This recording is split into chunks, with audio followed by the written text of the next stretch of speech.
اب میں کہتا ہوں دعوے سے قسم خدا کی اگر اہل حدیث سن رہے ہو، اگر یہ اپنے باپ کی اوریجنل اولاد ہو، اگر اپنے باپ کی چیلنج کر رہا ہوں، اور یہ چیلنج میں 3 سال سے کر رہا ہوں، میں کہتا ہوں 3 سال کیا 3 صدیاں گزر جائیں گی، کوئی مائی کلال اہل حدیث میرے چیلنج کا جواب نہیں دے سکتا. یہ صرف لفظوں کے زور پہ نہیں بول رہا ہوں، اور یہ بھی نہ سن لے اہل حدیث سن لے، صاحب مجمع ہے بریلیوں کا مجمع، بول گئے اکیلے میں بلا لو، کمرے میں مناظرہ کروا لو، 13 مولوی اور میں اور ایک ویڈیو کیمرہ جو سب کبھی جھوٹ نہیں بولتا، سب سچ ریکارڈ کریں گے. اب چیلنج سنیں گے آپ؟ اگر تم اپنے باپ کی اوریجنل اولاد ہو اور تم کہتے ہو ہم حق پر، میں کہتا ہوں تم نے اپنی اصل کو چھوڑا. 1857 سے پہلے تم ہندوستان میں اپنا ایک مدرسہ دکھا دو،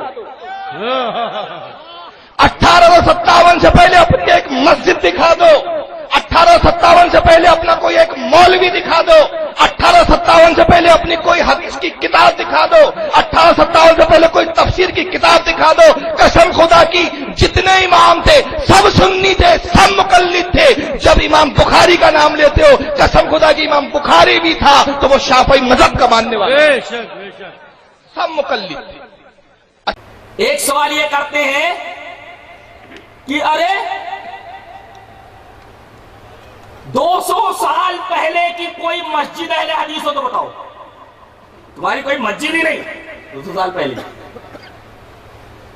یعنی کہنا یہ چاہتے ہیں کہ امام جب دنیا میں آئے اس کے بعد سے مسجدیں جو بنی ہیں ساری کی ساری مقلدین کی مسجدیں بنی ہیں. اہل الحدیث کی مسجدیں بہت بعد میں بنائی گئی ہیں، جس سے یہ پتا چلتا ہے کہ یہ بالکل نیا فرقہ ہے، پہلے سے اس کا وجود تھا ہی نہیں، ورنہ ان کی مسجدیں بھی پہلے سے ہوتی. تو ہم یہ پوچھ رہے ہیں اچھا یہ بتاؤ تمہارے امام صاحب امام ابو حنیفہ رحمۃ اللہ علیہ، ان کی سن پیدائش کیا ہے؟ سن 80 نا.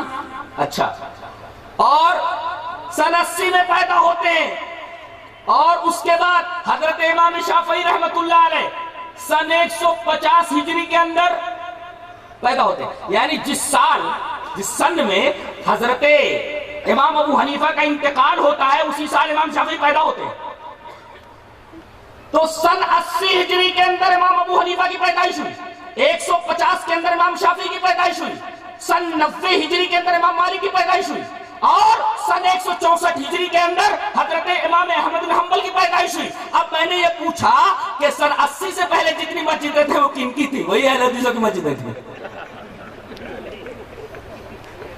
اس سے پہلے کہ تم اپنی مسجد میں دکھاؤ، حنفی مسجد دکھاؤ، مالکی مسجد دکھاؤ، رضائی مسجد دکھاؤ، لحافی مسجد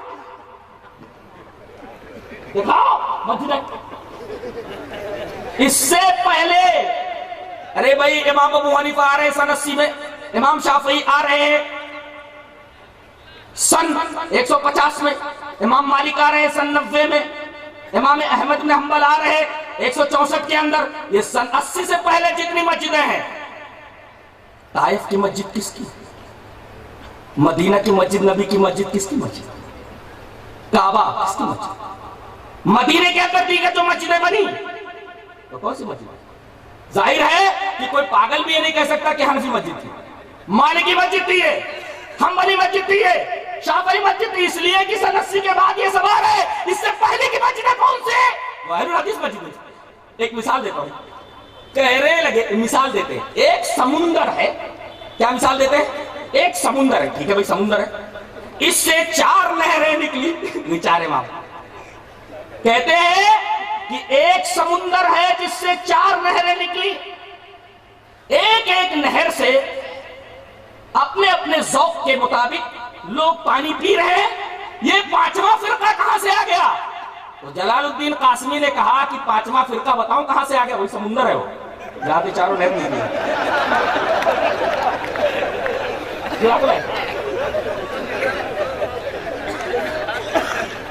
لوگ کیسی الٹی پلٹی مثالیں دیتے ہیں.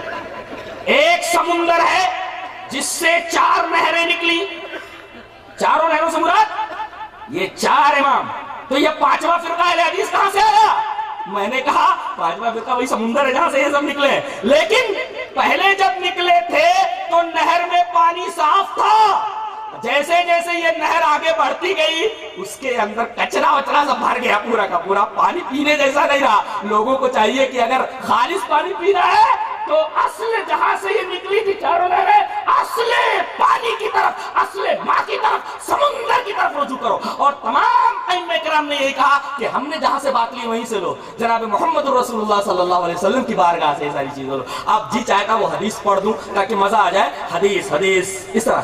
وعن ابی ہریرہ رضی اللہ تعالیٰ عنہ قال قال رسول اللہ صلی اللہ علیہ وسلم انی قد ترکت فیکم شیئین لن تضلوا بعدہما کتاب اللہ وسنتی ولن یتفرقا حتی یرد علی الحوض، رواه الحاکم فی المستدرک فی کتاب العلم۔ حضرت امام حاکم رحمہ اللہ اس حدیث پاک کو ایسے ہی مستدرک حاکم میں کتاب العلم کے اندر لایا، راوی حضرت ابو ہریرہ ہے۔ حضرت ابو ہریرہ فرماتے ہیں کہ نبی کریم صلی اللہ علیہ وسلم نے ارشاد فرمایا کہ میں نے تمہارے درمیان 2 چیزیں چھوڑ دی، یہی نہر ہے، یہی الہی کی۔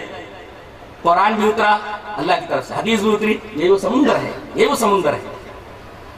بعد میں نہریں نکلتی گئی، ٹھیک ہے بھائی، تھوڑی دور چلی یہ نہریں، پانی صاف تھا، لیکن جیسے جیسے یہ نہریں آگے بڑھتی گئی پانی گدلا ہوتا گیا۔ اب جن کو یہ گندا پانی پینا ہو وہی پیو، ہم کو یہ کچرے والا پانی نہیں پینا ہے، ہم کو بیمار نہیں ہونا ہے۔ ایک بیماری بدن کی بیماری ہوتی ہے، روح کو بیماری لگ جائے تو، ایمان کو بیماری لگ جائے تو ہمیں ان نہروں کا پانی نہیں پینا ہے، اس لیے کہ جس نہر کا پانی خراب ہو گیا ہو اس کے اندر کیٹانو، اس کے اندر جراثیم، نقصان دہ، مضر للصحت، صحت کے لیے مضر، پورے بدن کو تباہ کر دینے والے۔ جب آدمی گندا پانی پینے کے لیے راضی نہیں ہوتا، بسلری مانگتا ہے، دین کے بارے میں گندا پانی پینے کے لیے تو تیار ہو جاتے ہو، شرم نہیں آتی تم کو؟ حیا نہیں آتی؟ حیا نہیں آتی؟